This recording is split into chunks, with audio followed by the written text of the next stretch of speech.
Well, if you didn't know, today is World AIDS Day. It's a day set aside every year for people to unite in the fight against HIV. In less than an hour, one special event in Orlando will be hosting a celebration for long-term survivors.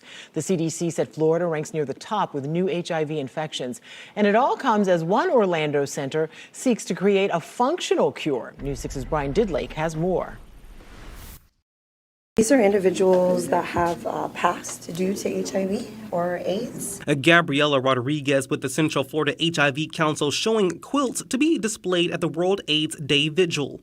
It's an annual event meant to honor those impacted by HIV or AIDS. I think it's important to recognize, right, the lack of conversation, the importance of conversation. So I think days like World AIDS Day allow us to highlight that. Florida currently ranks second for the highest rates of new HIV cases according to the CDC. As of last year, 4,700 new cases of HIV were reported in the state.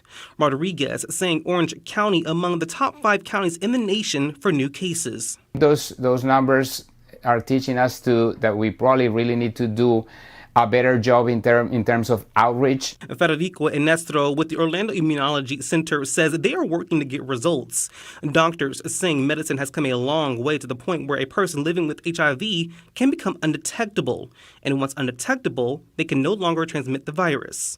The center now making new strides in research in a clinical trial for a therapeutic vaccine that may create a functional cure. Not for the person who's negative, they are for the person who's positive, and it's also a vaccine that is kind of teaching the immune system how to defend itself against HIV. I think that would help completely eliminate the stigma that was created in the 80s of you're dirty, you're going to die, even though that's no longer the case. Marshall Turner with the LGBTQ Center of Orlando tells me he is hopeful of the results, but says even if a functional cure is created, safe sex practices are still important. Because there are many other things other than HIV.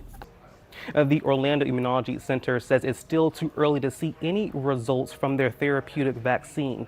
As the study is ongoing, the center is working with other trials to further combat HIV or AIDS. The LGBTQ Plus Center of Orlando, as well as the Orlando Immunology Center, are both urging people to get tested and offer tests as well.